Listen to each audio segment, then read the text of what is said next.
ගම්මැද්ද දම්සවිය බෝසත් ගුණැති මිනිසත් සමාජයකට. තෙරුවන් සරණයි. සුවබර උදෑසනක් ඔබට. ගම්මැද්ද දම්සවිය සඳහම් සාකච්ඡාව සමගයි අදත් මේ විදිහට හිමිදිරි උදෑසනම ඔබ එකතු වන්නේ.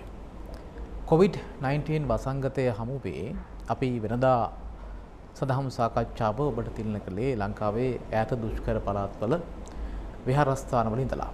හැබැයි මේ මොහොතේ සංචරණ සීමා සහ මේ සෞඛ්‍ය ආරක්ෂිත කරුණු කාරණාත් එක්ක අපට සිද්ධ වෙලා තිබෙනවා කොළඹ අපේ ආයතනයේ මැදිරියේ සිට ගම්මැද්ද දම්සපි සඳහම් සාකච්ඡාව තිලන කරන්නට.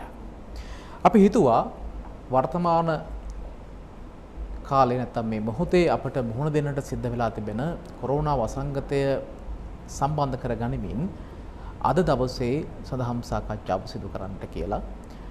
කොරෝනා වසංගතය හමුවේ අපි කොහොමද අවබෝධයෙන් යුතුව කටයුතු කරන්නේ කියන කාරණාවයි අද දවසේ මාතෘකා කරගත්තේ.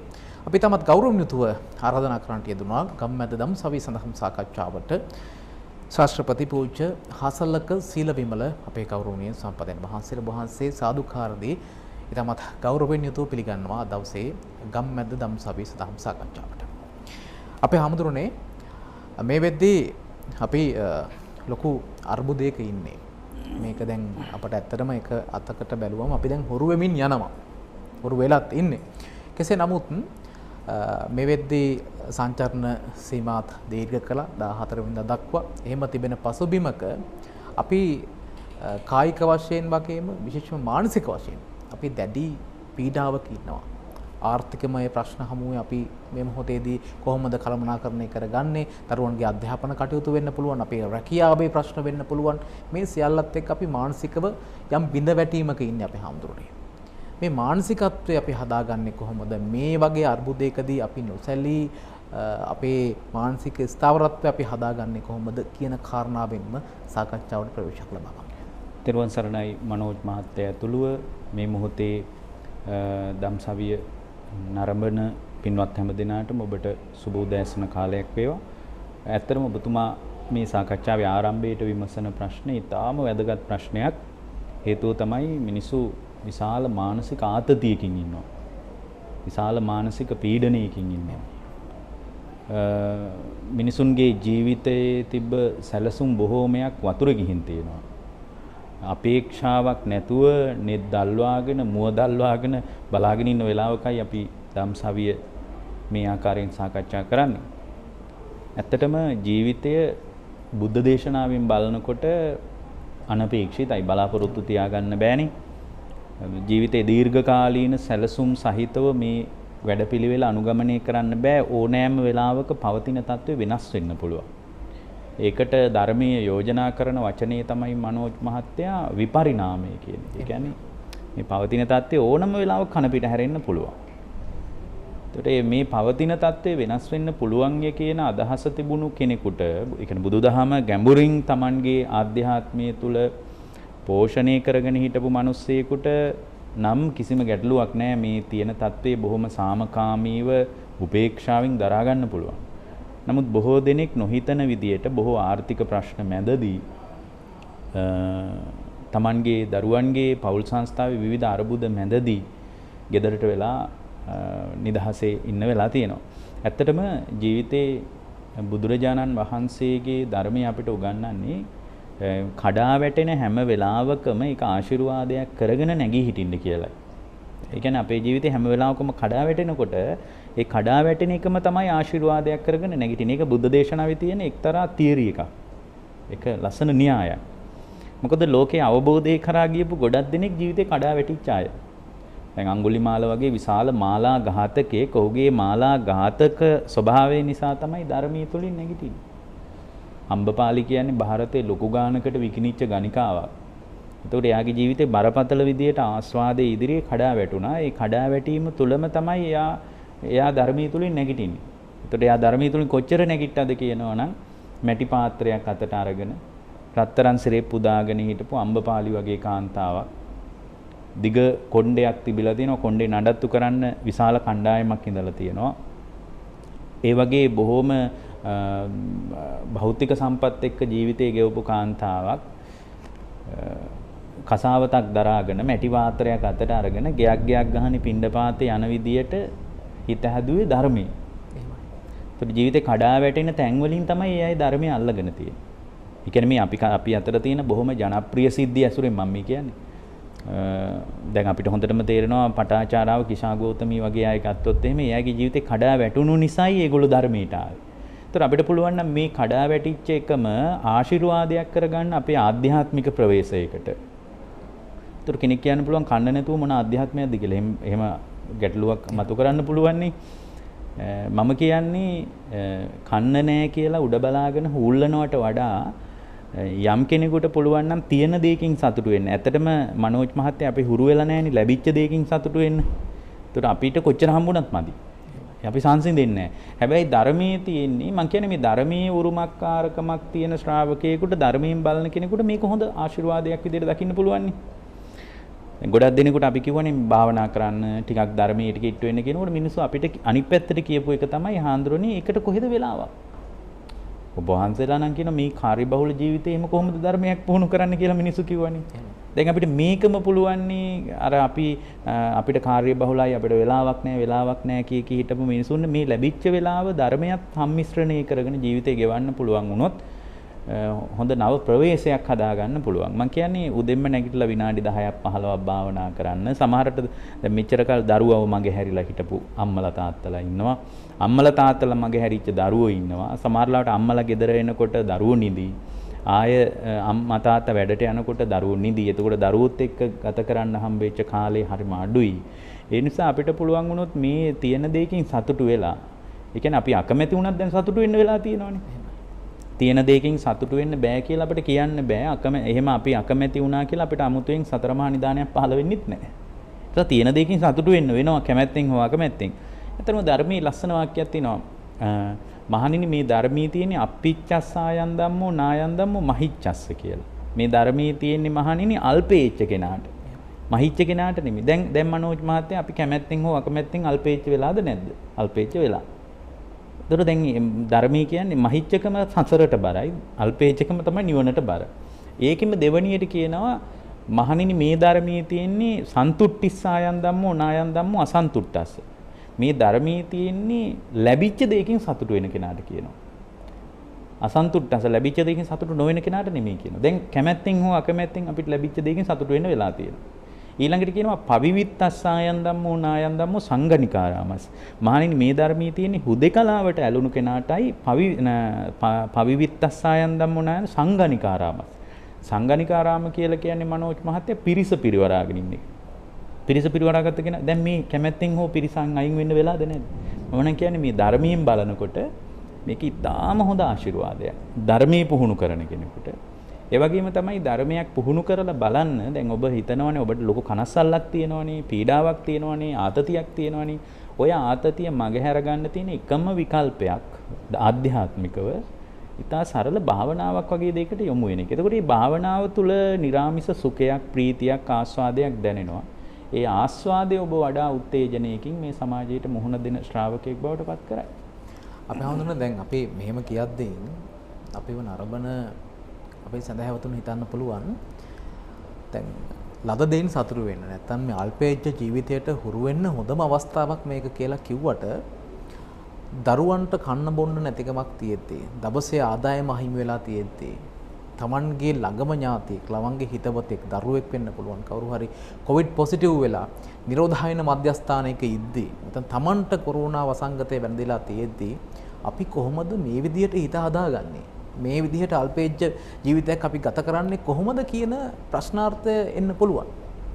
ඇත්තටම ඔබතුමා කියන කතාව ඇත්ත. මොකද මිනිසුන්ට ලැබිච්ච දෙයකින් සතුටු වෙන්න කියලා කිව්වට ඒකට පරිසරයකුත් නැහැ නේද?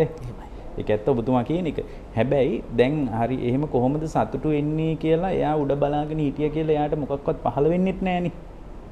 එයාට මොකක්වත් පහළ වෙන්නේ නැහැ නේ. දැන් ගමනක් යන්න ඉන්නකොට පාරේ ඉන්නකොට මේ බස් එක ප්‍රමාදයි.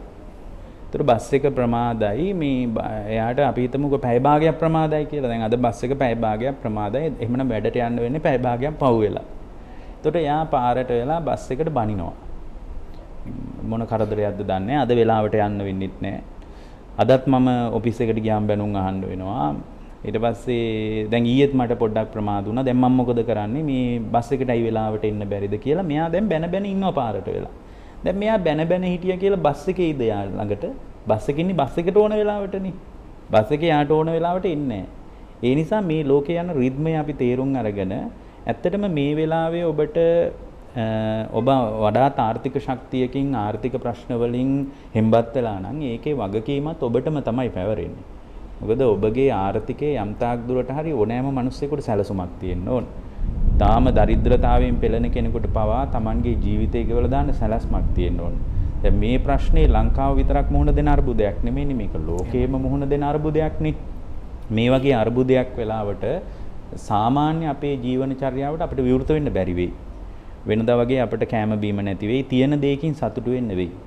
හැබැයි අපි මතක තියාගන්න ඕන මේ කොවිඩ් වගේ වසංගතයක් මේ අපේ ජීවිත කාලෙම පවතින්නේ නැහැ. සමහර කෙනෙකුට නිකන් මේක ජීවිත මැරෙනකම්ම පවතිනවා වගේ හිතෙන්න පුළුවන්. මේක ජීවිත කාලෙම පවතින්නේ නැහැ. ජීවිතය කියන්නේ මේක තමයි ඇත්තටම. ජීවිතය කියලා කියන්නේ හැපි යන ගතියක් නේ තියෙන්නේ. එතකොට මේ ජීවිතේ හැපි දෝලණය වෙවි, ලාභ නිന്ദා ප්‍රශංසා සැප දුක අතර දෝලණය වෙවි යන එකක් මනුස්ස ලෝකය කියන්නේ. ඒ නිසා තමයි මනුස්ස ලෝකේ මනෝජ් මහත්තයා ධර්මය අවබෝධ කරගන්නත් ලේසි. මේ උභය අන්තයේ තියෙනවනේ. සැප විතරක්ම තිබ්බොත් එහෙම යාට ධර්මය අවබෝධ කරන්න බෑ. ඒකනේ බෝධිසත්වවරු පවා මනුස්ස ලෝකෙට එන්නේ දිව්‍ය ලෝකේ ඉඳලා. ඒක තමයි දෙවිවරුන්ට ධර්මය අවබෝධ කරන්න අමාරුයි. හේතුව එහෙ තියෙන්නේ උභය අන්තේ නෑ. සැප විතරනේ තියෙන්නේ. දිව්‍ය ලෝකවල පිළිකා රෝහල් නැහැනේ. වැඩිහිටි නිවාස නැහැ. දුක් සහිත දුක් විඳින දෙවිවරු නැහැ. හිඟමන් යදින දෙවිවරු නැහැ. දිව්‍ය තලවල අපි අහලා තියෙන විදිහට. එතකොට අපිට තේරෙනවා මෙහි තමයි ඔක්කොම ප්‍රශ්න ටික තියෙන. ඒ නිසා මෙහි උභය අන්තයේ පවතිනකොට ඒ උභය අන්තයේ තියෙන තැනක අවබෝධය කරා යන මිනිස්සෙකුට හරි පහසුවක් තියෙනවා. මම කියන්නේ මේ අවබෝධයේ පැත්තෙන් ඒ වගේම එදිනෙදා ගතවන ජීවිතයේ ඇස්සේ මේ හැලහැප්පිලිත් එක්ක Tamanගේ ජීවිතේ ගලාගෙන යනකොට ඒ ගලාගෙන යන ජීවිතයේ ඇස්සේ ධර්මයේ මිශ්‍ර නොවුනොත් එයා සතුටු වෙන්න දන්නේ නැහැ. දැන් ඔය කාරණේ ඇස්සේ තියෙන්නේ ලැබිච්ච දෙයකින් සතුටු වෙන්න මිනිස්සු දන්නේ නැහැ. තියෙන දෙයක් පිරිමහ ගන්න දන්නේ නැහැ. මොකද එයා හිතනවා අර කලින් මම මෙහෙම කාපු කෙනෙක්, කලින් මම මෙහෙම අඳපු කෙනෙක්, මං කොහොමද මෙහෙම අඳින්නේ කියලා හිතනවා. එයා දක්ෂ නැහැ මේ වෙලාවේ තියෙන දෙයකින් සතුටු වෙන්න. සමහර ලාවට මේ වෙලාවේ පොල් සම්බෝල ටිකක් එක්ක බත් ටික කාලා ඉඳ වෙයි.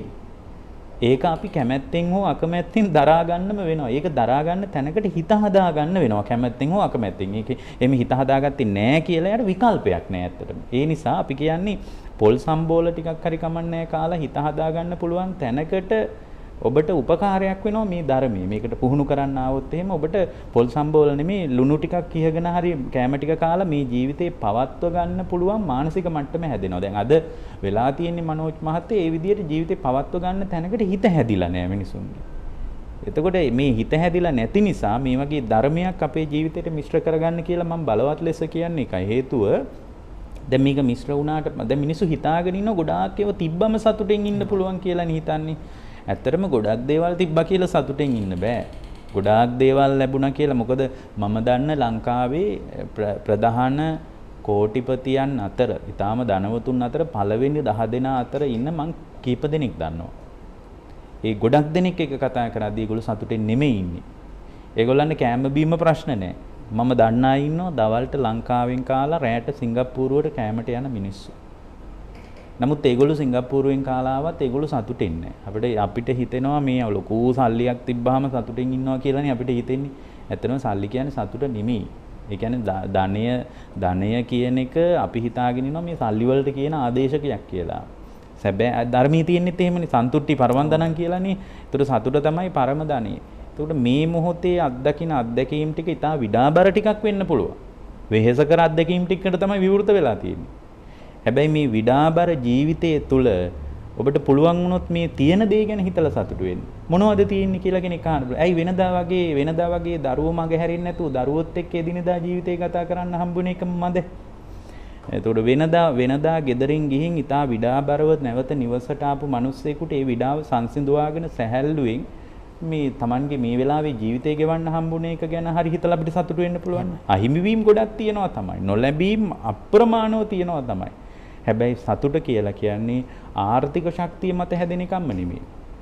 පොල් සම්බෝලයක් කාලා පොල් සම්බෝල ටිකත් එක්ක බත් ටික කාලා සතුටෙන් ඉන්න පුළුවන් විදිහට හිත හදාගන්නයි අවශ්‍ය. මොකද මම ඔකට ලස්සන සිද්ධියක් කියන්නම්. එක මිනිස්සෙක් හිටියා. ඒ මිනිස්සයා දවසක් යනවා මේ ගමනක්. ඉතින් ඒ මිනිස්සයාගේ වැඩේ සිංගමන්නේ අදින එක. එයා හිඟා කාලා ජීවත් වෙනවා. එතකොට රජුරවන්ට එහෙම හිඟා කෑමක් නැහැ. රජුරවන්ට ඕන තරම් රාජභාණ්ඩාගාරයේ ධනෙ තියෙනවා. රාජභෝජනීය දවල්ට හදනවා. නමුත් රජුරවන්ට දැන් සතුට නැහැ. රජුරවන්ට හරි උවමනාවක් තියෙනවා සතුටෙන් ඉන්න. නමුත් මේ රජාට සතුට නැහැ. එතකොට රජුරෝ කියනවා ඇමතිවරුන්ට මේ පුරෝහිතට ගෙනල්ලා කියනවා පුරෝහිත මම සතුටෙන් නෙමෙයි ඉන්නේ. තමුසෙට පුළුවන් ද සතුට ගෙනත් දෙන්න කියලා අහනවා. එතකොට පුරෝහිත දන්නවා සතුට ගෙනත් දෙන්න බෑනේ. එතකොට මේ මෝඩ රජාට මේක තේරෙන්නෙත් නෑනේ. එහෙම සමහර රජවරුන්ට තේරෙන්නේ නැහැ. එතකොට මේ රජා කියනවා මේ නෑ මට කොහෙන් හරි තමුසේ සතුට ගෙනත් දෙනවා. එතකොට මේ පුරෝහිත ඇඟ බේර ගන්න කතාවක් කිව්වා. පුරෝහිත කිව්වා රජතුමනි ඔබතුමාට සතුටෙන් ඉන්න පුළුවන් මේ රටේ සතුටෙන් ඉන්න මිනිස්සයාගේ කමිසය අරගෙන එන්න. එතකොට ඒක ඇඳගෙන ඉන්න එදාට හරි සනීපෙට ඉන්න පුළුවන් කියලා. මේ මෝඩ රජා එක පිළිගත්තනේ. ඔය සමහර පුරෝහිතලා නිසානේ රජුරු අමාරු වැටෙන්නේ. එතකොට ඔය සමහර පුරෝහිතලගේ තියෙන මෝඩ තීරණ නිසා සමහර ප්‍රතාපවත් රජවරුත් කඩා වැටෙනවා. ඒවා ලෝකෙටම සාධාරණයි. වර්තමානයේටත් සාධාරණයි. දැන් මේ පුරෝහිත කල්පනා කරා එහෙනම් මේක තමයි හොඳම දේ. රජුරෝ දැන් මේක පිළිගත්තා. රජුරෝ දැන් ඇමතිවරුන් කතා කළා. ඇමතිවරුන්ට කතා කරලා කිව්වා උඹලා ගිහින් මේ රටේ සතුටෙන් ඉන්න මිනිස්සයාගේ ෂර්ට් එක අරන් වරෙල්ලා කියලා කිව්වා. දැන් ඇමතිවරු පාරට බැස්ස මේ අස්ව කරත්ත පිට. මේ ඇමතිවරු දැන් රජුරෝනි කිව්වේ. මේ ඇමතිවරු හතර වටේට කැරගෙනවා සතුටින් ඉන්න මිනිහා හොයාගෙන. එක ඇමතිවරයෙක් කිව්වා ඔහොම ඇවිදලා වැඩක් නැහැ. අපි සතුටෙන්ම ඉන්න මිනිස්සයා හොයාගන්න මේ රටේ ඉන්න ධනවත්ම මිනිහා ළඟට යමු. එතකොට ධනවත්ම මිනිස්සයා හොයාගෙන ගියා. හොයාගෙන ගිහින් ඇහුවා ඔයාම සතුටෙන්ද මේ දවස්වල? අපෝ නෑ මම නම් සතුටෙන් නෙමෙයි. මං මේ කොයි වෙලේද මගේ ධනෙ විනාශ වෙයිද? ගින්නකින් විනාශ වෙයිද? හොරෙක් ඇවිල්ලා මාව මරලා මේ සල්ලි ටික අරන් මම පුදුම බයකින් ඉන්නේ කියලා කිව්වා. එතකොට මේ අය පාරට බැස්සේ අපේක්ෂා බංගත්තේ. මොකද සල්ලි තියෙන මිනිහා සතුටෙන් නෙමෙයි ඉන්නේ. ඊට පස්සේ යනකොට මේ කැමැතිවරයෙක් කියනවා එහෙනම් බලවත්ම මිනිස්සයා ළඟට යමු. බලය තියෙන කෙනා නිකන් ත්‍රිවිධ හමුදාපති වගේ. ආරක්ෂක අංශයේ ඉහළම නිලධාරියා වගේ යාට බලයක් තියෙනවනේ. එයා ළඟට ගියා. එයා ළඟට ගිහින් ඇහුවා ඔයා සතුටෙන් දින්නේ කියලා. අපෝ නෑ කිව්වා මට සතුටක් නෑ මම මේ කොයි වෙලේ ආක්‍රමණයක් එයිද කියලා මම මේ හමුදාව සීරුවෙන් තියාන මම මග බලාන ඉන්නේ. මගේ මේ ඇඟිල්ලේ වතුර වෙලා ඉන්නේ කිව්වා. ඒතකොට දැන් බලවත්ම මිනිස්සු ළඟ සතුට නෑනේ. එහෙම හිතලා මේගොල්ලෝ පාරට බැහැලා යනකොට එක අර හිඟන්න මේ කෑම පාර්සලයක් දිග අරගෙන කෑම කන්න ලෑස්ති. එතකොට අර අස්ව කරත්ති යන ගමන් එක ඇමතිවරයෙක් අහනවා ගණන් ගන්න නැතුව අහනවා මේ තමුසේ සතුටින්ද ඉන්නේ කියලා අහනවා. එතකොට අර මිනිස්සයා කියනවා අපෝ යෝ මං සතුටින් කියනවා. එතකොට අර ඇමතිවරයා නලල රැලි ගන්නවල කියනවා සතුටින් ඉන්නවා මේ පාරේ හිඟා කන ගමන්. ඕ කියනවා. ඇයි සතුටින් ඉන්නේ කියනවා. මට කෑම එකක් හම්බෙලා තියෙනවා කියනවා. මේකසේ පොඩි දාර්ශනික පදනමක් තියෙනවා. මේ වෙලාවේ ලැබිච්ච දේ මුල් කරගෙන සතුටින් ඉන්න පුළුවන් නම් ඒක රජමාලිගාවේ ඉන්න රජෙකුටත් වඩා සැහැල්ලුවෙන් ඉන්න පුළුවන්. ඒ කියන්නේ මේ මොහොතේ ලැබිච්ච දේ ගැන විතරක් අපි හිතමු. තියෙන දේ ගැන විතරක්. අපි පුරුදු වෙලා තියෙන්නේ මේ නැති දේ ගැනම හූල්ලන්නනේ. ඒතකොට මේ වෙලාවේ තියෙන දේ ගැන විතරක් හිතලා අපිට සතුටු වෙන්න පුළුවන් වුණොත් සමහර විට ඔබට තියෙන ඉතාම ස්වල්ප දෙයක් වෙන්න පුළුවන්. මේ වෙලාවේ ඔබගේ gedara තියෙන අරබුද මේ පමණයි කියලා කියන්න බැරි වෙන්න පුළුවන්. එතකොට ඔබ චෝදනාත් කරන්න පුළුවන් මේක පාලකයන්ගේ වැරදි, මේක හාමුදුරුවන්ගේ වැරදි, මේක අපේ ස්වාමියාගේ වැරදි. මේ කාටවත් චෝදනා කරන්න බෑ. මොකද මේ ලෝකේ ගලාගෙන යන රිද්මය මනෝජ් මහත්තයා අසාධාරණයි. මේ රිද්මය අසාධාරණයි. මේ අසාධාරණ ලෝකේ කිසි දවසක ඔබට සාධාරණී බලාපොරොත්තු වෙන්න බෑ. මේ බිඳ වැටීම ගැන නැවත හැරිලා බලන්න පුළුවන් වුණොත් දැන් මේ කඩා වැටීමක් තියෙනවනේ අපි ඉස්සරහා. මේ කඩා වැටීම දිහා ආයෙත් හැරිලා බලලා කොතනද වැරදුනේ කියලා හිතන්න පුළුවන් වුණොත් මානව වර්ගයාගේ බිඳ වැටීම ගැන විශාල කියවීමක් හොයාගන්න පුළුවන්. ඒක පොඩි එකක් නෙමෙයි.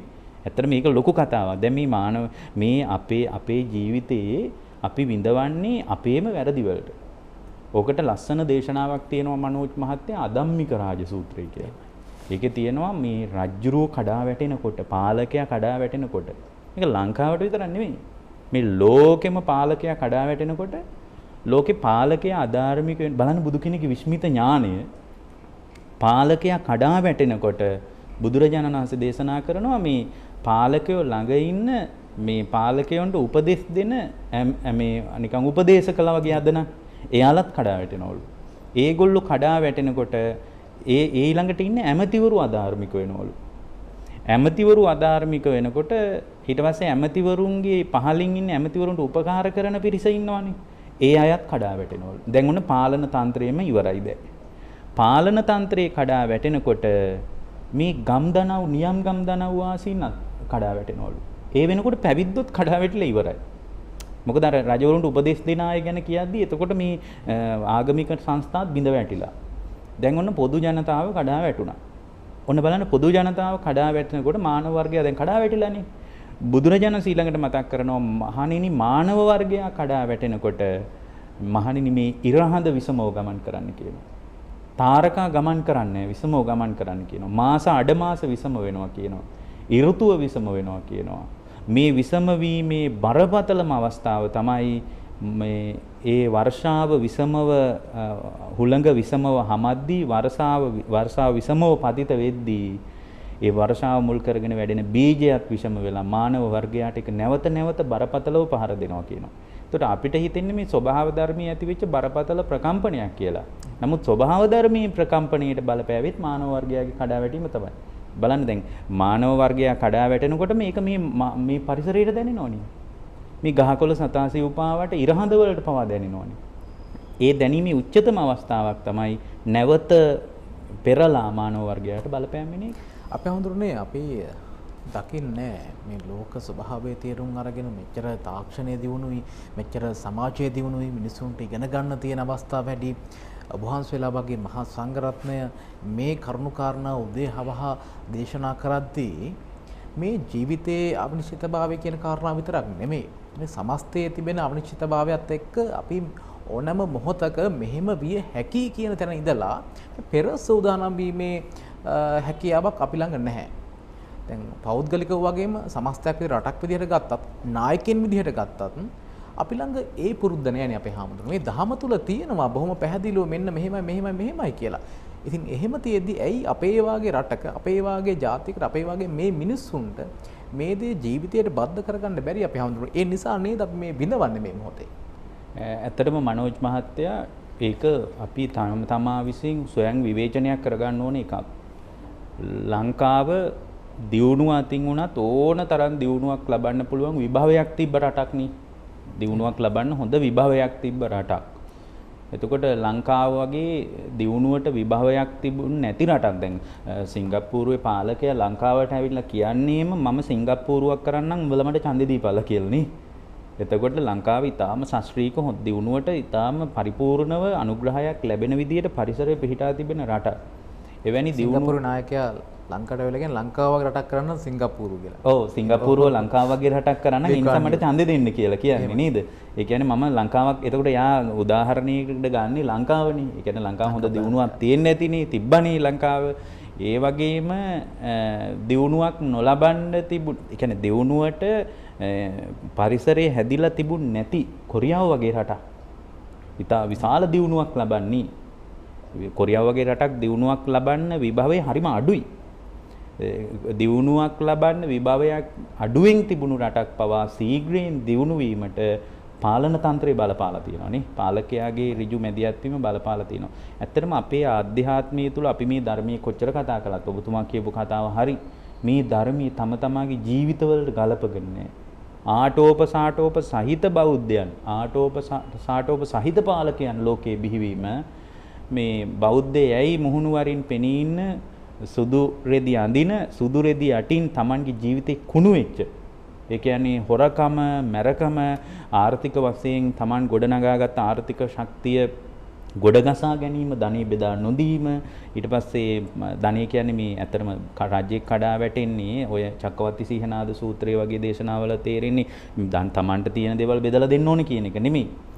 දැන් ඔකට හරි ලස්සන උදාහරණයක් තියෙනවා චක්කවර්ති සීහනාද සූත්‍රයේ චක්‍රවර්ති රාජ්‍ය වේගයෙන් කඩා වැටෙනවනේ. කඩා වැටීමේ බරපතල අවස්ථාවක් නේ මේ මානවයාගේ ආයුෂ කඩා වැටීම කියලා නේ කියන්නේ. ඒක හකුලලා කිව්වොත්. ඒක රජුරෝ කඩා වැටෙන තැනක් තමයි රජුරෝ සක්විති වත් ඔක්කොම රකින්නවා. සිලුත් ගන්නවා. රජුරෝ උඩුමහල් තලයට ගිහින් අට සිලුත් තරම් තියෙනවා. බණත් අහලා තියෙනවා. හැබැයි රජ්ජුරුව දිලින්දට ධනෙ දීලා නැහැ. දිලින්දට ධනෙ දීලා නැහැ. දිලින්දට ධනෙ ඔන්න බලන්න රට කඩා වැටෙන විදිය. දිලින්දට ධනෙ නොදී දැන් බලන්න මේක පුරාවෘතයක් වගේ කිව්වට මේක ඇස්සේ තියෙන දාර්ශනික හරිය බලන්න. දිලින්දට ධනෙ නොදීම නිසා මේ දිලිඳු මිනිස්සු තනින් තන හොරකම් කළා. හොරකම් කරනකොට රජුරු හොරා අල්ලගෙන ඉනවා. මොකද හොරකම් කරපු ඒ ඉඩම් කඩම් වල මිනිස්සු රජුරුවන්ට පැමිණිලි කරනවා මෙන්න මේ අහවල මගේ ගෙදර අහවල් ටික බඩු ටික අරන් ගියා, අහවල් කෑම ටික අරන් ගියා, අහවල් පොල් ටික අරන් ඔය කතා කියනවා. රජුරුව අල්ලගෙන ඉනවා. රජුරුව අහනවා හැබැයි දුඹ හොරකම් කළා කියන්නේ ආයිසේ රජතුමනි මං හොරකම් කළා. ඒ කියන්නේ බොරු කියලාත් නැහැ. ඇයි හොරකම් කරේ කියලා අහනවා. කොහොමද මං දරුවෝ නඩත්තු කරන්න කියලා අහනවා. මට දරුවෝ නඩත්තු කරගන්න විදියක් නැහැ. මොකද මං කරන්නේ කියලා අහනවා. එතකොට රජුරෝ භාණ්ඩාගාරයට කැඳවලා කියනවලු මෙයාට ළමයි පාලනය කරගන්න බැයිලු. ඒ නිසා කැමැති තරම් මෙයාට ධනෙ දීලා යවන්න කියනවා. අන්න බලන්න. ඊට පස්සේ රජුරෝ හොරාට ධනෙ දෙනකොට වැඩි වැඩියෙන් හොරු බිහි වුණා. දැන් මුලින් කරේ රජුරෝ දිලින්දට ධනෙ දුන්නා. දැන් මොකද්ද කරන්නේ? දැන් හොරාට ධනෙ දෙනවා. හොරාට ධනෙ දීම නිසා චක්‍රවර්ති රාජ්‍ය වේගෙන් කඩා වැටිච්ච විදිය දැනගන්න ඕන නම් චක්කවර්ති සියනාද සූත්‍රය බැලුවාම හරි. ඒකට අපිට තේරෙනවා මේ ලෝකේ මේ ධර්මයේ යයි සම්මත ධර්මයේ ඇසුරු කරනවා යයි අපිට උඩින් පෙන්වුවාට ගොඩක් දෙනෙක්ගේ ජීවිතවල ධර්මයේ නැහැ. ඒගොල්ලෝ ධර්මයේ පුහුණු කරන බවක් පේන්නේ නැහැ. ධර්මයේ පුහුණු කරන බවකුත් නැහැ. ඒ ධර්මයත් එක්ක මිශ්‍ර වෙච්ච ජීවනචර්යාවකුත් නැහැ. නමුත් ධර්මයට ජීවිත පූජා කරගෙන තමයි එන්නේ. දැන් පාලන තන්ත්‍රයට උනත් මේ නායකත්වයට උනත් එනකොට ධර්මයට දිවි පුදාගෙන ඉන්නේ. ජීවිත පරිත්‍යාගයෙන් ධර්මයට ඉන්නේ. ඊට පස්සේ ආවට පස්සේ මේ දැන් ධර්මයේ පුහුණු කරනවා කියන්නේ මේ පොයේට බණ ටිකක් අහන එක. ඊට පස්සේ මේ හාමුදුරුවෝ කෙනෙක් අපවත් වුණාම එතනට ගිහින් අද්දක බැඳගෙන ඉන්න එක. ඊට පස්සේ හාමුදුරුවන්ගේ ඒ අපවත් වෙච්ච ස්වාමීන් වහන්සේට අවසාන ඒක නෙමෙයි.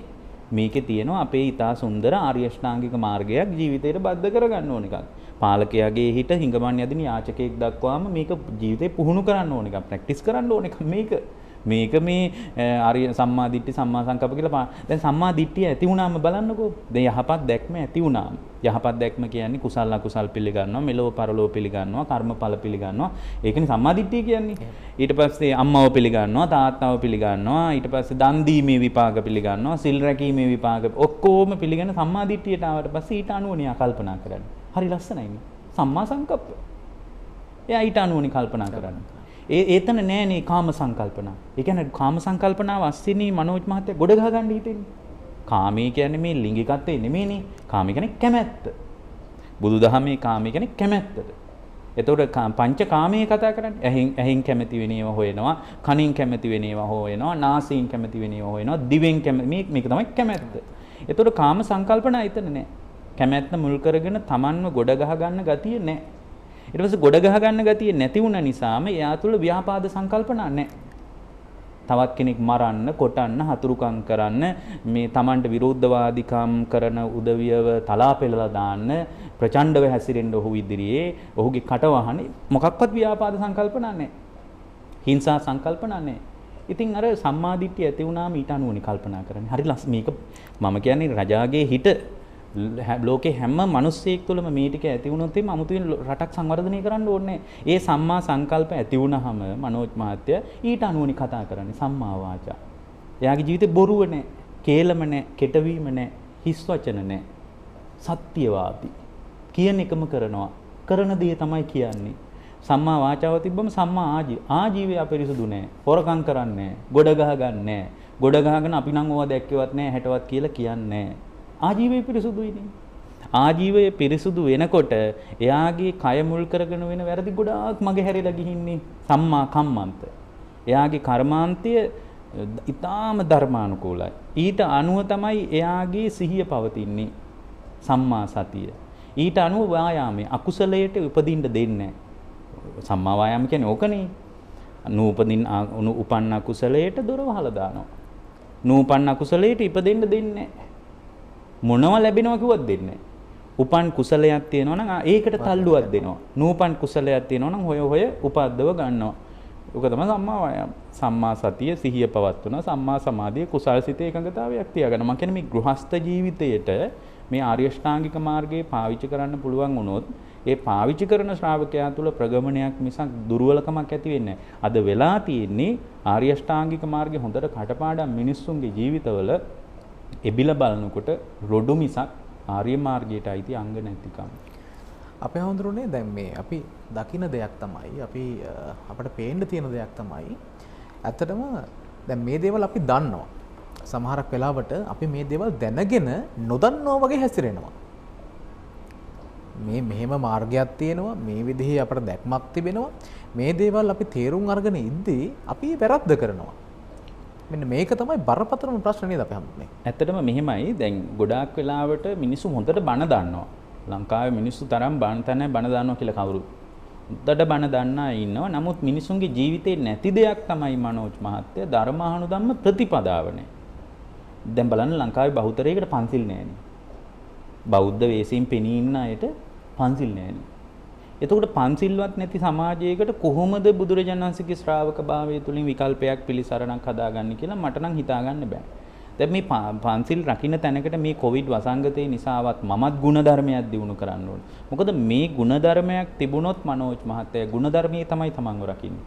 මම අද නම් දකින්නේ හොඳම ප්‍රතිජීවකයේ ධර්මයේ කියලා. මොකද මේකට වෙන ප්‍රතිජීවකයක් හොයාගන්න නැති තරම්. මොකද මේ ධර්මීය නැමැති අපි මෙච්චර කල් ලස්සන වාක්‍යයක් කතා කළා. ඔය පන්සල් වලත් ගහලා තිබුණා. රාජ්‍ය ආයතන වලත් ගහලා තිබුණා. උඩින්ම ගහලා තිබ්බ ධම්මෝහවේ රක්කති ධම්මචාරී කියලා. ඒතකොට ධර්මයේ හිටියම රැකෙනවා කියලා කිව්වා. මිනිස්සු හිතුවේ මේක නිකන් මේ බිත්තිය පාළුවට ගහන එකක් කියලා. වාහනේ පාළුවට ගහන එකක් කියලා. ඇත්තට මේක දැන් ඔන්න අපිට මල් පලව ගන්න ප්‍රායෝගිකව ධම්මෝහවේ රක්කති ධම්මචාරී ධර්මයේ හැසිරෙන කෙනා කොහොමද ධර්මයෙන් රැකෙන්නේ කියලා හැරිලා බලන්න පුළුවන් හොඳ අවස්ථාවක්. ඒ නිසා ඔබතුමා එක මං ඊටාම පැහැදිලිව එකඟයි. හේතුව තමයි මිනිස්සු හොඳට බණ දන්නවා. ඒ දන්න ධර්මයේ ජීවිතේට ගලප ගන්න. ඒ ගලප ගන්න නැතුව කියනවා අන්න පිරිත් කියනවා මිත්‍යා දෘෂ්ටියට. ඔය පිරිත් වලින් මොකක්ද යහපත? ඔය මිත්‍යා දෘෂ්ටිකයන්ගේ වැඩ. එහෙම කියනවා. ඇත්තටම පිරිතකුත් හරියන්නේ නැහැ තමයි. ඒක ඇත්ත. රතන සූත්‍රයේ ඔම නෙමෙයි.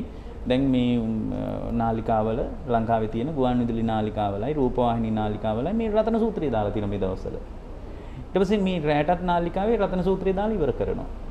එහෙමනේ දැන් මේ දවස්වල වෙන්නේ එහෙමනේ. උදෙන්මත් රතන සූත්‍රය දාලා පටන් ගන්නවා. උදේ වරුවේම මිනිසුන්ගේ ඔළුව කනවා. එහෙමනේ ලංකාවේ නාලිකා හැම එකම මේක පොදු වෙන දෙයක්. ඊට පස්සේ දවල් වෙනකොට උදේ වරුවේම නෝනගේ ඔළුව විනාශ කරනවා. ඊට පස්සේ දවල් වරුවේ දැන් මේ දවස්වල නම් කොහොමද දන්නේ නැහැ. ඊට පස්සේ දරුවගේ ඔළුවත් විනාශ කරනවා. හවස මුළු පවුලෙමත් ඔළුව විනාශ කරලා රැට පිරිත් ටිකක් දාලා එනන් සාදු සාදු කියලා ඉවර කරනවා. දැන් ඔක තමයි ලංකාවේ ක්‍රමේ. නමුත් ඇත්තම කතාව තමයි දැන් රතන සූත්‍රය දැම්මහම ලංකාවේ හැමෝම හිතනවා හරි දැන් ඔක්කොම හරි කියලා. ඔය අතර තවත් කොටසක් කියනවා රතන සූත්‍රේ වැඩක් නෑ. ඔක තනි බොරුවක්. රතන සූත්‍රයෙන් කෝ ආශිර්වාදය. එනම් මොකද මේ අපිට මෙච්චර මේ අනතුර උඩු දුවන්නේ. ඇත්තටම මනෝජ් මහත්තයා රතන සූත්‍රය හොඳයි. කෙලෙස් වලින් බලවත් වුණොත් ජීවිතේ රතන සූත්‍රය yaadෙන්නේ නැහැ. ඒකට කියන්නේ කිලේශ ආවරණ කියලා. කම්මාවරණ. කර්ම විපාක බලවත් වුණොත්. කර්ම විපාක බලවත් වුණොත් ඒ බලවත් වෙච්ච සමාජයකට පිරිත yaadෙන්නේ නැහැ කියලා. දැන් ඒක තමයි මේ වෙලා තියෙන්නේ. දැන් කම්මාවරණ කියන්නේ කර්මයෙන් වැහිලා ගියාට පස්සේ මේ කාලේ කර්මයේ බලවත් ලෙසම වැඩිච්ච කාලයක් මනෝජ් මහත්තයා. ඒ කර්මයේ මට නම් පේනවා ditta ධම්ම වේදනීය විපාකේ බලවත් වෙච්ච කාලයක්. මේ කාලේ වැඩියෙන් ditta ධම්ම වේදනී විපාකේ දෙනවා. ඒ නිසා එක කුසලයකත් එහෙමයි අකුසලයකමත් එහෙමයි. ඒ නිසා ditta ධම්ම වේදනී විපාකේ වැඩියෙන් ලැබෙන කාලයක් නිසා ඊටාම පරිස්සම් වෙන්න. මොකද මේ Tamanගේ ප්‍රවේශම් වීම නැති වුණොත් එහෙම ධර්මී රැකවරණයක් හදාගන්න ශ්‍රාවකයෙකුට ධර්මයේ තුලින් නැගී හිටින ශ්‍රාවකයෙකුට යම් රැකවරණයක් හදාගන්න පුළුවන් හේතුව තමයි අප්‍රමාණව කෙලෙස් දෝරේ ගලන ගමන් කෙලෙස් හිතේ බලවත් වෙලා තියෙන ගමන් පිරිත් ටිකක් කිව්වා කියලා යහපතක් වෙන්නේ නැහැ. මම කියන්නේ ධර්මයේ පුහුණු කරන තැනකට හිත හදාගන්න. ධර්මයේ පුහුණු කරනවා කියලා මේ උතුරු සලුව හොයාගෙන පන්සල් ගාන යන්න ඕනේ නැහැ. මිනිස්සු හිතාගෙන ඉන්නේ එහෙම එකක් නේ. මේ ධර්මයේ පුහුණු කරනවා කියලා කියන්නේ අඩුම පන්සිල් රකින්න මිනිහෙක් වෙන්න. තිසරණිය තුල අවංකව සරණ කරගත්ත ශ්‍රාවකයෙක් වෙන්න. බුදුරජාණන් වහන්සේ කියපු ධර්මයේ හැසිරෙනවා කියලා මේ ත්‍රිපිටකය එහෙනම් දැන් අපි හෙට ඉඳලා ත්‍රිපිටකේ බලමු කියලා එහෙම එකක් නෙමෙයි. ධර්මයේ හැසිරෙනවා කියන්නෙම හකුළුවල බුද්ධ දේශනාවේ උපදේශය කිව්වොත් මේ අර ජනප්‍රිය වාක්‍යය තියෙන්නේ මේ සියලු පව දුරු කිරීමත් සබ්බපාපස්සා කරන කුසලස්ස උපසම්පදා කුසල් සිත තුල උපසම්පදාවත් ඒ කුසල්සිත උපදවා ගැනීමත් සචිත්ත පරියෝදපනක්. හිත දමනීය කර ගැනීමත්. හිතට කෙලෙස් එන්න නොදී, රාගයෙන් ඇවිස්සෙන්න නොදී, ද්වේෂයෙන් ඇවිස්සෙන්න නොදී, මෝහයෙන් ඇවිස්සෙන්න නොදී හිත පරිස්සම් කර ගැනීමත්. ඒ තමයි බුද්ධානුශාසනාව. ඒක තමයි බුදුරුන්ගේ අනුශාසනාව. අන්න ඒ තුල ලඟු වෙන්න පුළුවන් වුණොත් මම හිතනවා ඒක මේ විශ්වයේ විසින් ඔබ රැකවරණය ආරක්ෂාවක් හදන තැනකට ඔබේ ජීවිතේ පෙළඹව ගන්න පුළුවන්. එහෙමයි.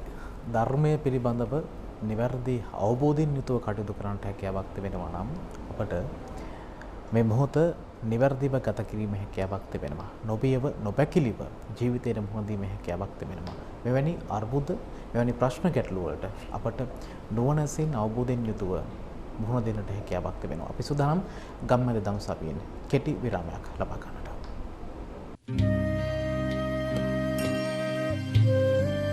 ගම්මැද්ද දම්සභිය පෝසත් ගුණැති මිනිසත් සමාජයකට. ඔබ නැවතත් ගම්මැද්ද දම්සභිය සමග කරුණේ සම්පදන් මහන්සේ සමගින් සාකච්ඡා කරමින් සිටියේ මේ කොරෝනා වසංගතය හමුවේ අපි කොහොමද අවබෝධයෙන් යුතුව කටයුතු කරන්නේ කියන කාරණාව. අපේ හැමදෙරුනේ අපි දකිනවා දැන් මේ මොහොතේ අපි රජය ගත්තාම රජයේ නිලධාරීන් වෙන්න පුළුවන්, සෞඛ්‍යාංශ වෙන්න පුළුවන්. ඔවුන් ලොකු උත්සාහයක නිරත වෙනවා මේ තත්ත්වය පාලනය කිරීම සඳහා අවශ්‍ය කරන වටපිටාව සකස් කරන්න. සහ මේ කොරෝනා වසංගතයේ හේතුවෙන් පීඩාවට පත්වෙන ජනතාවට හැකි උපරිමෙන් සහන සලසන්න සහ මේ රෝගය රටින් තුරන් කිරීම සඳහා අවශ්‍ය කරන කටයුතු කරනවා. දැන් මේ මොහොතේ මේ සීමා කිරීම තවදුරටත් දැඩි කරලා තියෙද්දී අපි දකින්න දෙයක් තමයි එක පැත්තකින් දැන් පොලිසිය වගේ නිලධාරීන් උපරිම උත්සාහ කරනවා කොළඹට පැමිණීම වගේ මේ ජනාකීර්ණ ප්‍රදේශවලට පිරිස එකතු කර ගැනීම සීමා කරලා අත්‍යවශ්‍ය දේවල් වලට පමණක් මිනිස්සු ඒ තැන් වලට යොමු කරන. එහෙම තියෙද්දී නිලධාරීන් සමහරක් වෙලාවට ආවේගශීලීව කතා කරනවා, ජනතාවත් ආවේගශීලීව කතා කරනවා. දැන් මේ අර්බුදය හරියට තේරුම් ගන්න බැරි වෙලා තියෙනවා වගේ පේනවා.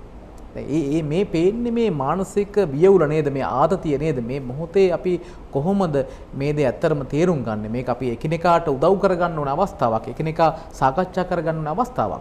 මේකට කොහොමද ඔබ වහන්සේ පිළිතුරක් ලබා දෙන්නේ? ඇත්තටම මනෝජ් මහත්තයා අපි පුරුදු වෙන්න ඕනෑම කලබල අවස්ථාවක අපි ඒකටයි මනස පුහුණු කරගන්න ඕන. අපි මනස පුහුණු කරන්න කියන්නේ ඒකටයි. ඕනෑම කලබල අවස්ථාවක බොහොම සංසුන්ව ඉන්න අපේ මනස පුහුණු කරගන්න ඕනේ. අපේ මිනිසුන්ට එහෙම පුහුණුවක් නැහැ. මනෝජ් මහත්තයා අපේ මිනිස්සු අවුස්සන්න පුළුවන් හැරිලා බලලා. හැරිලා බලලා එක බැල්මකින් මිනිස්සෙක් කලබන්න පුළුවන්. අහම්බෙන් බස් එකට ගොඩ වුණාට පස්සේ කකුල පෑගුණොත් ඒ කකුල පෑගීම නිසා මිනිස්සෙක් කලබන්න පුළුවන්. එතකොට මිනිසුන්ගේ ජීවිතවල මේ හැම එකකින්ම පේන්නේ මිනිස්සු පුහුණු වෙලා නැහැ. කැළඹීමක් ඇති වෙච්ච වෙලාවක සංසුන්ව ඉන්නේ. ඒක අනාදිමත් කාලයක් ඉඳලා වෙච්ච වැඩක්. ඒකට හේතුව අපි අවුරුදු 30ක් වගේ දීර්ඝ කාලයක යුද්ධයකින් බැටකාපු જાතියක් නේ. ඒ නිසා අපේ මනස નિરાයාසයෙන් හුරු වෙලා තියෙනවා ඊටාම් පුංචි දෙයකින් පවා කැළඹෙන්න. මම නම් මේ හේතු සහිතව බොහොම දීර්ඝ මේ මිනිස්සෙගේ මනස විශ්ලේෂණය කරනකොට මට නම් පේන්නේ ඒකයි. මිනිස්සු ඕනෑම වෙලාවක සංසුන්ව ප්‍රශ්නයකට මුහුණ දෙන්න මිනිස්සු දක්ෂ නැහැ. ඒකට හේතුව තමයි අනාදිමත් කාලයක ඉඳලා අපේ මනස විවිධ දේවල් වලින් කැළඹිලා. පාලනය නිසා කැළඹිලා. පෞල් සංස්ථාව නිසා කැළඹිලා. ආර්ථිකය නිසා කැළඹිලා. විවිධ විදියට කැළඹිච්ච මනසක් අපිට තියෙනවා. ඒ කැළඹිච්ච මනසක් ඇති වෙච්ච වෙලාවක ඊටාම පුංචි දෙයකින් පවා අර යට තියෙන කැළඹිච්ච තත්ත්වය දැන් උඩින් බොහොම ශාන්තයි ප්‍රණීතයි වගේ පේනවා. නමුත් ඇතුලේ අර කාලයක් තිස්සේ පැසව තිබුණු අර බරපතල විදියට ම්ලේච්ඡ ගතිගුණ ප්‍රචණ්ඩ ගතිගුණ අවුරුදු 30 අවුරුද්දක් පුරාවට ලේ දැකපු ගතිය ඒක එකපාර මතුවෙලා ඉන්න පුළුවන්. ඒක තමයි පොදුවේ මිනිසු තුල අපිට දකින්න ලැබෙන්නේ. ඒ කියන්නේ මිනිස්සු හරි අකමැති සමා වෙන්න කියන්නේ. මගේ අතින් තමන් වරද පිළිගන්න තැනකට ඇත්තටම මිනිස්සු එකට ලෑස්ති නැහැ. ඒ කියන්නේ ඒකට ලෑස්ති නැහැ කියන්නේ ඒක වහන්නයි මිනිස්සු ලෑස්ති. ඒක මේ පාලකයන්ගේ ඉඳලා. අපිට මතකයි අර පහුගිය කාලේ මේ පාර්ලිමේන්තුවේ බොහොම දරුණු පරුස වචන කිව්වහම ඒක මේ සිංහල භාෂාවේ ශබ්දකෝෂයේ තිබ්බ දෙයක් කියලා ඒක සාධාරණීකරණය කරන්න හැදුවනේ. ඒ කියන්නේ යා කැමති නෑ මම කියන්නේ පාලන තන්ත්‍රයේ සිට කැමති නෑ මේ මගේ අතින් වරදක් වුණා මට කට පරිස්සම් කරගන්න බැරි වුණා අනේ මට සමා වෙන්න. ඒකට හරි අකමැති මිනිස්සු. ඒක මිනිස්සු සාධාරණීකරණය කරනවා. මං හිතන්නේ ඒකටත් බලපෑමේ 30 අවුරුද්දක් පුරාවට පැවතිච්ච යුද්ධය වගේ ප්‍රචණ්ඩ ගතිගුණ වලට ප්‍රචණ්ඩ අත්දැකීම් වලට අපේ මනස විවෘත වීම නිසා මනුෂ්‍යත්වයේ මරා දමමින් ආපු කාලයක්නේ අපිට තියෙන්නේ. එතන මේ යුද්ධෙන් මිනිස්සු නෙමෙයි මැරුණේ. මනුෂ්‍යත්වයේ ඝාතනය වුණේ. අපේ හඳුනන මේ යුද්ධය ගත්තට පස්සේ දැන් මේකම හැමතැනටම සම්බන්ධ කරගන්න උදවියක් ඉන්නවා. දැන් ඊට එහායින් ගිහිල්ලා මේ ධර්මයේ තුල යුද්ධයක් පැවතුණා 30 අවුරුදු යුද්ධයක්. හැබැයි මේක සමස්ත සමාජයක් වෙනස් කරන්නට, සමස්ත සමාජයේම මානසිකත්ව වෙනස් කරන්නට හේතුවක් වුණායි කියන කාරණාව ඇත්තටම අපිට පිළිගන්න පුළුවන්ද? ඇත්තටම ඒකට හේතුව තමයි දැන් අපිට ධර්මයෙන් බලනකොටත් තේරෙනවා අනාදිමත් කාලයක් තුස්සේ අත්දකින්න අත්දැකීම් හරියට අලුයට ගිනි පුපුර වගේ තියෙන්න පුළුවන්. ඒකට හොඳ අර ධර්මයේ තියෙන සරලම උදාහරණය තමයි අර ගිරව් දෙන්නෙක් දෙපැත්තට වැටුනාම එක ගිරවෙක් ප්‍රචණ්ඩ වෙනවා අනිත් ගිරව බොහොම ශාන්ත වෙනවා අර තාපසෙක් ළඟ හැදෙන ගිරව. මොකද මේ ගිරව් දෙන්නම කූඩුවෙන් එකවරයි දෙපැත්තට වැටෙන්නේ. ඒතකොට අපිට මේකෙන් තේරෙන බොහොම දාර්ශනික හරයක් තියෙනවා. මේ පවතින ඇසුර නිසා ඒ ඇසුර මුල් කරගෙන ජීවිතේ බොහෝ අපගාමී චර්යා පැලවෙන්න පුළුවන්. මේ වෙලාවේ අපි මේ යුද්ධයටම බාර දීලා අපිට එහෙම කතා කරන්න බෑ. මම කියන්නේ පොදු මානව චින්තනය ගැනයි මම කිව්වේ. හැබැයි මේ දවස්වල අපේ ජීවිතේ ගැඹුරින් පේන්න තියෙන දෙයක් තමයි අර මම මුලින් කියපු එක. ඒ කියන්නේ මිනිස්සු මනස හුරු කරලා නැහැ. ඕනෑම කැළඹිච්ච අවස්ථාවක බොහොම ශාන්තව ඉවසීමෙන් බලාගෙන ඉන්න මිනිස්සු හුරු වෙලා නැහැ. ඇත්තටම ඉවසීම කියන්නේ මානවයාට ඇතා වැදගත් දෙයක්. ඒ ඉවසීම කියන එක බුදුරජාණන් වහන්සේ පෙන්වුවේ ඕකට ධර්මයේ තියෙන අදිවාසනා පහතබ්බන් කියලා. ඉවසීමෙන් ප්‍රහාණය කරන්න ඕන තැන් තියෙනවා. උන්වහන්සේ ඒකෙදි කියනවා මහණෙනි සීතල උෂ්ණේ පවා ඉවසන්න පුළුවන් වෙන්න ඕන කියනවා. කුසගින්න පිපාසය ඉවසන්න පුරුදු වෙන්න කියනවා. ඒ වගේම මේ ලෝකෙන් එන බැනුම්, මේ ලෝකෙන් එන අවලාද ඉවස ගන්න පුළුවන්. ඒකට හිත හුරු කරන මම ඒක තැනක් කියන්නද? හරි ලස්සන තැනක්. මේ ලෝකයේ ගැඹුරින් මේ ධර්මයේ ක්‍රියාත්මක වෙන විදිහ අපි තේරුම් ගත්තොත් මනෝජ් මහත්තයා ලෝකෙම පෙරළුණත් සනීපෙට ඉන්න පුළුවන්. එක වතාවක් වුණා සාරිපුත්ත හාමුදුරුවන්ගේ පිට පුරා මිනිහෙක් පහරක් ගැහුවා. මම මෝඩ බමුණෙක්. සාරිපුත්තයන් වහන්සේ පිණ්ඩපාතේ වඩිනකොට කඩපිලක මිනිස්සු කතා වෙනවා. අන්න සාරිපුත්තයන් වහන්සේ උන්වහන්සේ හරියට ඉවසන කෙනෙක්නේ. කඩේ මිනිස්සු කතා වෙනවා. ඒතර මෝඩ බමුණෙක් කල්පනා කරන මොන ඉවසිල්ලක්ද ඔය අපි ඉස්සරහවම පෙන්නුවාට. ඔක ඇත්තටම කවුද දන්නේ ඉවසනවද කියලා. නෑ එහෙම කියන්න එපා. උන්වහන්සේ බොහොම හොඳට ඉවසන කෙනෙක්. ඉවසීම බලා ගන්න පුළුවන් පිට පුරා එකක් දුන්නා නම්. දැන් මේ මිනිස්සේ කියනවා කඩේ ඉඳලා මේ මෝඩ බමුණ. එහෙම කියන්න එපා. උන්වහන්සේ ඇත්තටම ගුණවත්. ඔන්න අද ගුණේ බලා ගනින්න කියලා මේ මිනිස්සයා ගිහින් අර සාරිපුත්තාණන්ගේ පිට පුරා පහරක් ගැහුවානේ. අර මේ බොහොම ශාන්තව පාරක් මනෝජ් මහත්තයා පියවර 5ක් විතර ඉස්සරහට විසි වෙලා තියෙනවා. සාරිපුත්තාණන්. පියවර 4ක් 5ක් ඉස්සරහට විසි වෙලා තියෙනවා. හැරිලා බලලා නැහැ. එතකොට දැන් කෙනෙක් කියන්න පුළුවන් ඒක මොන නිවටකමක්ද? ගැහුවා නම් නැවත ප්‍රශ්න කරන්න පුළුවන් කොන්දක් තියෙන්න ඕනේ කියලා. ඒක නිවටකමක් නම් එවැනි නිවටෙක් තමයි ධර්මය අල්ලන්නේ. නැත්තම් බෑ ධර්මය අල්ලන්නේ. මම කියන්නේ ධර්මයේ පැත්තෙන්. දැන් සාරිපුත්තහරු මොනවා හිතන්නේ ඇද්ද ඒ වෙලාවට? සාරිපුත්තහරුන්ට හිතුනේ කයයි පහසයි කයේ විඥානයයි කියන තුන එකතු වීම නිසා තමයි වේදනාව ඇති වෙන්නේ. දැන් බලන්න ගැඹුරින් දකින්න විදිය. මේ කයයි කයට දැනෙන පහසයි දෙක එකතු වුණාට වැඩක් නැහැ. මානසිකාර ප්‍රාප්තියෙන් කාය විඥානයත් පහළ වෙන්න ඕනේ. ඒ තුන එකතු වුණාම ඒකට කියනවා ස්පර්ශය කියලා. මගේ ශරීරයේ ස්පර්ශයක් හටගත්තා. ස්පර්ශ වීම නිසා පස්ස පච්චය වේදනා. ස්පර්ශය නිසායි මට විඳීමක් ඇති වෙන්නේ. වේදනාව නිට්ටියද අනිත්‍යද? අනිත්‍ය වෙලා යන එක. අන්න බලන්න. ඒක බලන්න ගැඹුරින් ලස්සනට බලන විදිහ. මේක ගැඹුරු කාරණයක් තමයි. කයේ පහස මුල් කරගෙන මානසිකාර ප්‍රත්‍යයෙන් මේක ඉතින් තේරෙන්නේ නැති වෙන්නත් පුළුවන්. කාය විඥානයේ පහළ වෙලා මේ කාරණා තුන එකතු වීමට ධර්මී කියන ස්පර්ශය කියලා. තින්නම් සංගති පස්සෝ ස්පර්ශය නිසා පස්ස පච්චය වේදනා. ස්පර්ශය නිසා විඳීමක් හටගත්තා කියලා. උන්වහන්සේ ඒ වෙලාවේ විඳීම අනිත්‍ය වශයෙන් දකිනවා. ඒ දැකීම නිසා උන්වහන්සේ වඩිනකොට මේ මනුස්සට හරි හිතට අමාරුයි. ඇයි හැරිලවත් බැලුවේ නෑනේ. අඩි 4ක් 5ක් ඉස්සරහටත් විසි වුණානේ. ඒ වෙලාවේ එනකොට කියනවා අනේ ස්වාමිනී සමා වෙන්න. ඇයි කියලා අහනවා. මමනේ ඔබ වහන්සේට ගැහුවේ ඉස්සල්ලා. කමක් නෑ කියනවා. ඒකට කමක් නෑ කියනවා. අනේ උනාට මට සමා වෙන්න. මං සමාව දෙන්නම් කියනවා. ඒත් මට මදි කියනවා. අපි ගෙදරට වඩින්න දානි හන්දක් පිළිගන්න. උන්වහන්සේ දානි අරගෙන තිබ්බේ. ඒ කියන්නේ පාත්‍රයට දානි ලැබිලා. අර මිනිස්සෙ කෙරේ අනුකම්පාවෙන් ආය යනවා. ඒ කියන්නේ මේ ලෝකේ මේ ඇති වෙන ක්‍රියාත්මක වීම සංවේදනා සිද්ධ වෙන ගැඹුරු පරියාය දැනගත්තට පස්සේ ඒ දැනගැනීම තුලම නිවීමක් ඇති වෙනවා. මම කියන්නේ මේ ගැඹුරින් අපි ධර්මයේ විශ්ලේෂණය කරනවා කියලා අපි මෙච්චර කල් බෝධි පූජා කවිනේ කියන්නේ. බුද්ධ පූජා ගාථා කියනවා, බෝධි පූජා කවි කියනවා.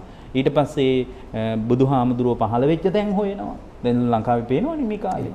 ලංකාවේ බුදුහාරෝ පහළ වුණේ කියලා කොටසක් තර්ක කරනවා. කොටසක් කියනවා ඉන්දියාවේ කියලා. තායිලන්තේ යන කණ්ඩායමක් කියනවා එහි පහළ වුණා කියලා.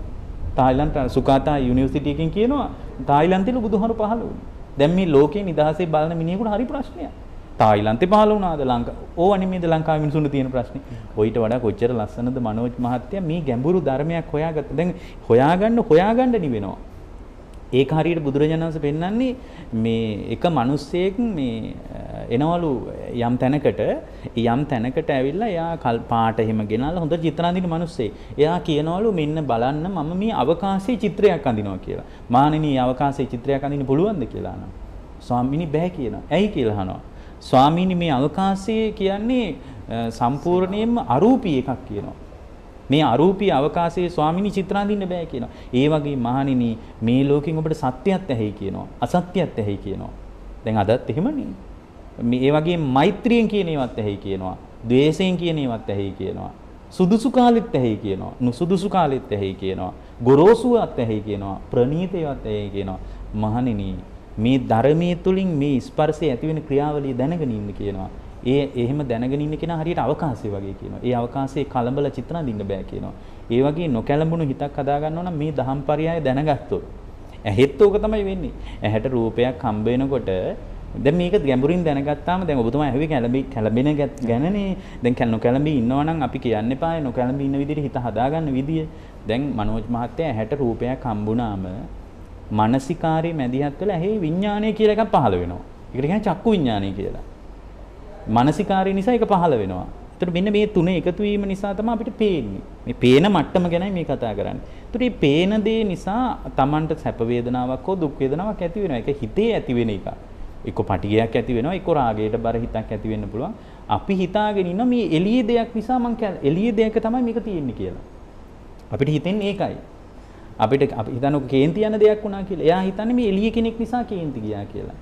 ඒ කියන්නේ එළියේ දේවල් වල මනෝජ් මහත්තයා කිසි දෙයක් නැහැ. ඔකට ධර්මී කියන්නේ නතේ කාම යානි චිත්‍රානි ලෝකේ සංකප්පරාගෝ පුරිසසකම්ම කියලා. මහණෙනි බාහිර චිත්‍රවල රාගේ නැහැ කියනවා. රාගේ ඇති වෙන්නේ සංකල්පයක්. හිතේ ඇති වෙන දෙයක්. එතකොට මේ හිතේ ඇති වෙන සංකල්පයේ තේරුම් ගත්තොත් මේ එළියේ දෙයක නෙමෙයි අරුබුදේ තියෙන කියලා තේරුම් ගත්තොත් එළියේ දේවල් මොනවා වුණත් නොකැළඹී ඉන්න පුළුවන්. අපි හිතනවා එළියේ දේ නිසායි කැළඹෙන්නේ කියලා. එළියේ දේ නිසා නම් මනෝජ් මහත්තයා කැළඹෙන්නේ දැන් හිතන්නේ ගැහණු ළමයෙක් දකින්නවා පිරිමි ළමයෙක් කියලා. ඒතර මේ පිරිමි ළමයා දකින්නකොට ඇහැට ඔන්න රූපයක් හම්බුණා. මානසිකාර ප්‍රත්‍යයෙන් චක්කු විඥානයත් පහළ වුණා. මේ තුන එකතු වුණාම ස්පර්ශ වුණ නිසා එයාට ඔන්න අඳුන ගන්නවා මෙයා මෙහිමයි මෙයා ලස්සනයි අඳුන ගන්නවා. අඳුන ගැනීම නිසා එයාට සුඛාස්වාදයක් ඇති වෙනවනේ. ලස්සනයි නම් සුඛාස්වාදයක් ඇති වෙනවනේ. ඒතර මේ සුඛාස්වාදයේ ඒ ගැහණු ළමයා ළඟ තිබ්බ එකක්ද? නැහැනේ. ඒක තමන්ගේ හිතේ ඇති වෙච්ච එකන්නේ. මොකද ඒ ළමයා ළඟ සුඛාස්වාදයක් ඒ ළමයා ළඟ තියෙන එක නෑ. ඒ ළමයා දිහා බලන හැමෝටම සුඛාස්වාදයක් ඇති වෙන්න ඕනද නැද්ද? ඇති වෙන්න ඕන. සමහරට ඒ ගැහණු ළමයා එක පරණ ප්‍රේම සම්බන්ධතාවයක් තිබ්බ කොල්ලට ඒ කෙල්ලම දැක්කොත් එහෙම කේන්තියක් ඇති වෙන්නත් පුළුවන්. පටිගයක් ඇති. එහෙමනම් එයාගේ නෙමෙයි. ලෝකේ බලන විදිහ අනුවයි කැළඹීම ඇති වෙන්නේ. ලෝකේ බාහිර ලෝකේ කැළඹීමට අයිති නිමිති තියනවා කියලා අපි හිතනවා. බාහිර ලෝකෙ මොකුත් නැහැ. බාහිර සිද්ධි ටිකක් විතරක් ක්‍රියාත්මක වෙනවා. ඒ සිද්ධිය දිහා මම බලන්නේ යම් විදියකද. ඒ බලන විදිහට අනුවයි මගේ ජීවිතයේ සැපය හෝ දුක හෝ කනස්සල්ල හෝ පටිගය හෝ ද්වේෂය හෝ කුමන මනෝභාවයක් ඇති වුණත් ඒක මගේ චින්තනයේ අරුබුදයක් තියෙනවා. මං හරියට හිතන්න දන්නේ නැති ප්‍රශ්නයක් තියෙන්නේ. හේතුව තමයි අපේ සුඛාස්වාදයක් හෝ දුකක් ඇති වෙනකොට ඒ ආස්වාදයේ ඇති වෙන දේ අපි එළියේ හොයනවා. ඒකයි අපිට වෙලා තියෙන්නේ. දැන් උදාහරණයක් විදියට දරුවට ආදරේ කියලා අම්මට හිතෙන්නේ. ඇත්තටම දරුවටත් නෙමෙයි ආදරේ. දරුවා Taman තුල සුඛාස්වාදයක් රූපේ ගෙනත් දෙනකොට ඒ සුඛාස්වාදේ වෙනස් වෙනවට මම කැමති නැහැ. කැමති නැති නිසා ඒ සුඛාස්වාදේ ගෙනත් දුන්න රූපේ මම නඩත්තු කරනවා. ඒකයි ඇත්තටම වෙන්නේ ලෝකේ. මට සුඛාස්වාදයක් ගෙනත් දුන්නම සුඛාස්වාදේ වෙනස් වෙනවට මම කැමති නැහැ. ඒ සුඛාස්වාදේ මම පරිස්සම් කරගන්නවා. පරිස්සම් කරගන්න මම එළියේ දේවල් නඩත්තු කරනවා. ඒක තමයි ලෝකේ වෙන්නේ.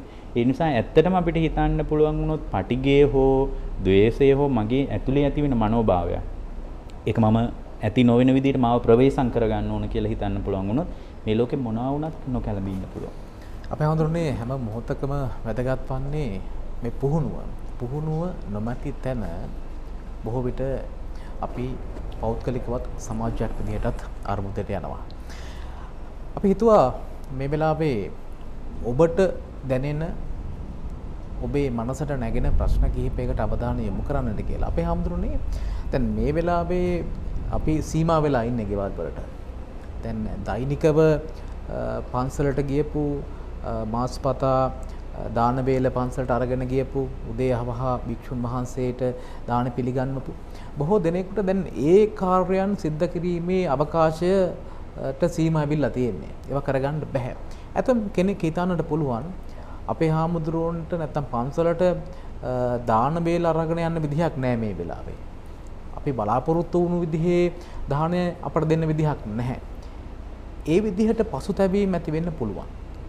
ඒ වගේ අයට අපිට මොකක්ද දෙන්න පුළුවන් පණිවිඩය? මනෝජ් මහත්තයා ගොඩාක් ලංකාවේ මිනිස්සු හරි ශ්‍රද්ධාවන්ත මිනිස්සු. හැමමස්ලේ නහර ඇට මිදුළු වලටම கிඳා බහැපු පාරම්පරික අපේ ජානවලම තියෙනවා දානිය වගේ දෙයක්. ඒක මේ බුදුදහමින් ලැබිච්ච ආభాෂය. ඒ නිසා තමයි මේ වෙසක් කාලේ එනකොට මිනිස්සු මේ කිසිම රටක හිම දන්සල් දෙන්නේ නැහැ. ඒ කියන්නේ එහා පැත්තෙන් කාලේ නහයට හරි මෙහෙන් දෙන්න බලාගෙන ඉන්නේ. ඒක කොච්චර ප්‍රායෝගිකව නිවැරදිද කියලා තව පැත්තකින් හිතන්න ඕන. මොකද හින් කාලේ ණයට මෙහින් දෙනවා කියන එකම ප්‍රායෝගිකත්වයේ බරපතල අර්බුදයකටපත් වෙනවා. මොකද මේ ඒ දානෙම අපිට දෙන්න පුළුවන් වුණොත් සැප්තැම්බර් විතර අන්න ඒක නම් වටිනවා. මොකද රැල්ලට දෙන ගතියන්නේ තියෙන්නේ. නමුත් ගම්වල ඉන්න අහිංසක උපාසකම්මලා අද මේ ධම්සවිය උදේ අහගෙන ඉන්නවා ඇති. කෙනෙකුට කනස්සල්ලක් යම් පසුතැවීමක් ඇති වෙන්න පුළුවන්. අනේ මගේ දානෙ වේල වැරදුනා කියලා. කම්පාවටපත් වෙන්න එපා.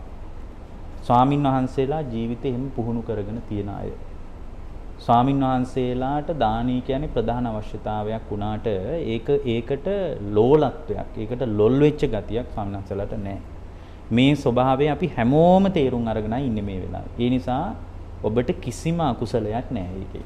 මොකද ඔබගේ ජීවිතේ ගැට ගහගන්න নানা ආකාර දුක් ගැහැටවල් වලට, පීඩාවලට, කනස්සල්ලන්ට ඔබ පත් වෙලා ඉන්නවා. ඉතින් ඒ නිසා ඔබට දාන වේල පරිහරණය කරන්න, පූජා කරන්න බැරි වීම ගැන කනස්සල්ලක් හදාගන්න එපා. ඒ වගේම තවත් සමහර අය හිතාන ඉන්නවා අපි වෙනදා දුන්න විදියට දී ගන්න නැහැ කියලා. ඔබට දානි දෙන්නම ඕන. මට දානි වරද්දන්න බෑ කියලා හිතෙනවා නම් පරිප්පු ටිකක් එක්ක හරි කමක් නැහැ. දානි ටිකක් හදලා ස්වාමීන් වහන්සේට පූජා කරන්න. වෙන ප්‍රණීත බොජුන් හොයන්න ඕනේ නැහැ. අද එහෙම ප්‍රණීත දේවල් ඕනේ නැහැ. මෙතන අපේ භාගතුන් වහන්සේ පෙන්වුවේ හිත හදා ගැනීමයි බලවත්දී. ප්‍රණීත දේ හෝ ගොරෝසු දේ දීම මත නෙමෙයි මනෝජ් මහත්තයා විපාකේ තීරණය වෙන්නේ. එයා මේ මොහොතේ කොච්චර හිත හදාගෙන දෙනවද කියන එක. ඒ නිසා හිත හදාගෙන දෙනවා නම් හිත හදාගෙන දෙන කෙනෙකුට දානපතියෙක් වගේ මේ දවස්වලත් දාන දෙන්න පුළුවන්. දාන තුනක් තියෙනවනේ. දාන දාස, දාන සහායක, දානපති කියලා. ඒතකොට දාන දාස කියන්නේ Tamanට තියෙනවා හොඳට. ඒ වුණාට දෙන්නේ දෙන්නේ බොහෝම ගොරෝසු විදියට දෙන්නේ. තියෙන විදියට දෙන්නේ. ඊට පස්සේ දාන සහායක කියලා කියන්නේ අඩුම එයා කන විදියටවත් දෙනවා.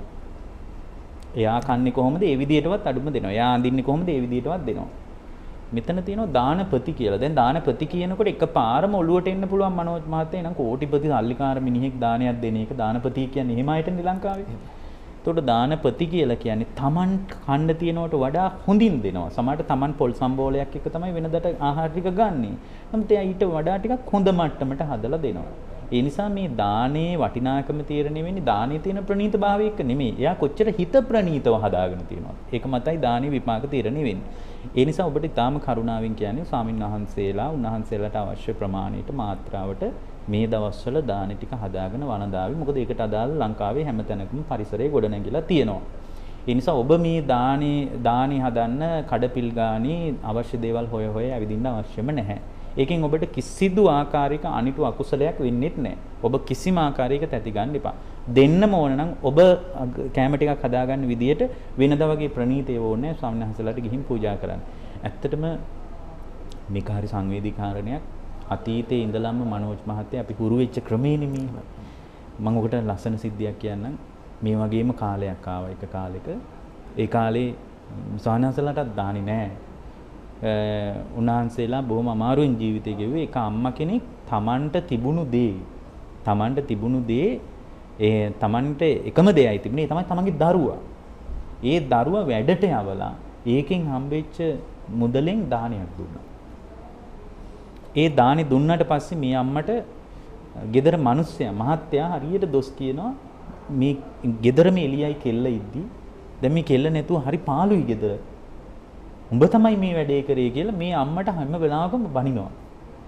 බනිනකොට මේ අම්මා කමන්නේ එහෙනම් මේ දරුවා කොහොම හරි බේර ගන්න ඕනේ කියලා මේ අම්මා මාස 3ක් වැඩකට ගියා සිතුල් පවුව පැත්තේ. මේ අතීතේ වෙච්ච එක. මේක හරි සංවේදී සිද්ධියක්.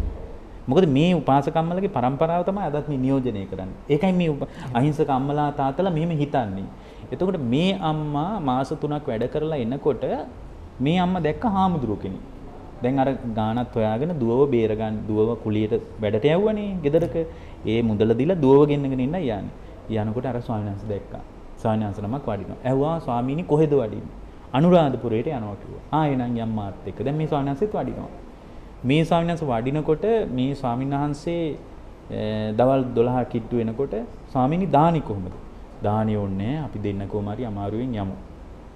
ඒ කාලේ කෑම නැහැ. ඉතින් මේ ওই බැමිණි තියාසාගතේ කාලේ මේ අම්මත් යනවා. මේ අම්මට හිතට හරි නෑ මේක. ඉතින් මේ අම්මා බැලුවා කොහොම හරි දානි ටිකක් දෙන්න ඕනි කියලා. දැන් සල්ලිත් තියෙනවනේ ඇති. කඩේකට ගියා. කඩේකට ගිහින් ඇහුවා කෑම ටිකක් දෙන්න පුළුවන්ද? මම මෙච්චර ගාණක් දෙන්න බෑ කිව්වා. අර මුදලාලිගේ තියෙන කට්ටගමට තිබ්බ සල්ලි ටික ඔක්කොම හූරගෙන අර දානි ටික කෑම ටිකක් දුන්නා. ඒ කෑම ටික දීලා ස්වාමීනි මේ ගහ යට වැඩ ඉන්න කියලා අර දානි ටික දුන්නා. මේක හරි සංවේදී සිද්ධියක්. දානි ටික දෙන්නම අර ස්වාමීන් වහන්සේ කිව්වා මම මේ අම්මා මේ ටික කන්න මට මේ ටික ඇති. නෑ ස්වාමීනි ඔබ වහන්සේ හිතේ හැටියට වළඳන්න කියලා. උන්වහන්සේ දානි ටික වළඳලා ඉවර වුණාම නැගිටලා එහෙනම් අම්මා පිරියන් කියලා අර හාමුදුරු අනුමෝදනත් කරලා ගාතාවකුත් කියලා පිටත් වෙනකොට මේ අම්මා කිව්වා ස්වාමීනි ඔබ වහන්සේ වඩින්න මං හැරිලා ආය යන්න. ඇයි කියලා ඇහුවා. මෙන්න මෙහෙම දෙයක් වුණා. දැන් මං ආයි ගියාට වැඩක් නැහැ. මං දැන් ආයි කීයක් හරි හොයාගෙන යන්න ඕනේ කියලා හැරෙනකොට මේ හාමුදුරුවන්ගේ බඩපපුව පිච්චිලා ගියා. අපෝ මේ මොකද්ද මේ වුනේ කියලා. මේ හාමුදුරුවෝ කල්පනා කර කර ඇවිල්ලා තියෙනවා අනුරාධපුරයට එනකම්. කල්පනා කර කර ඇවිල්ලා මොකද්ද කරන්නේ මේ අම්මට?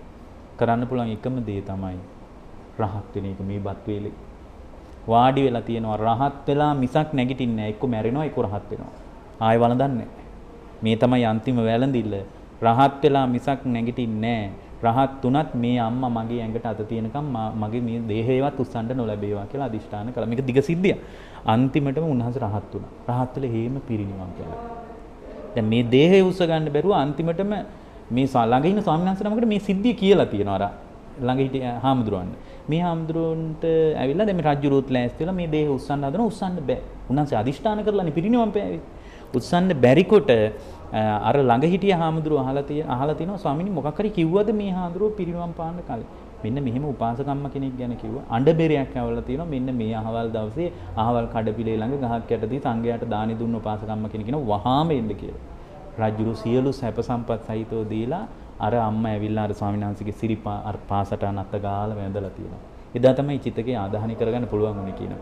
ඉතින් මේ සිද්ධි වලින් අපිට පේනවා අපේ මේ හැමමස් දේනහර ඇට මිදුළු වලටම බැහැපු ශ්‍රද්ධාවේ ආభాෂයක් තියෙනවා.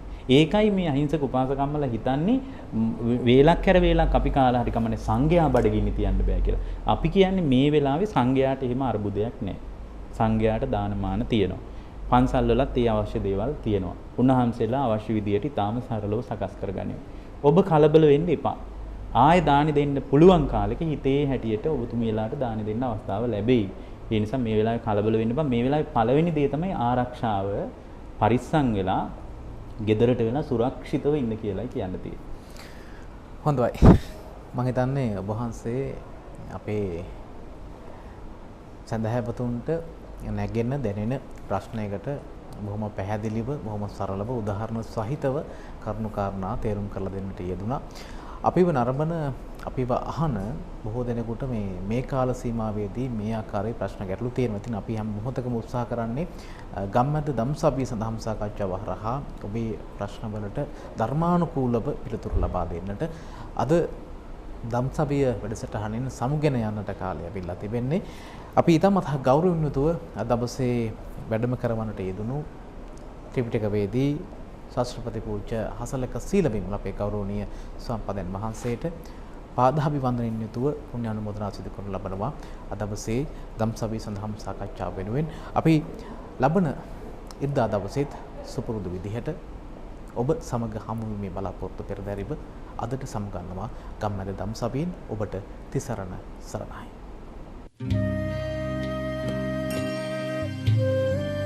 ගම්මැද්ද දම්සභිය පෝසත් ගුණැති මිනිසත් සමාජයකට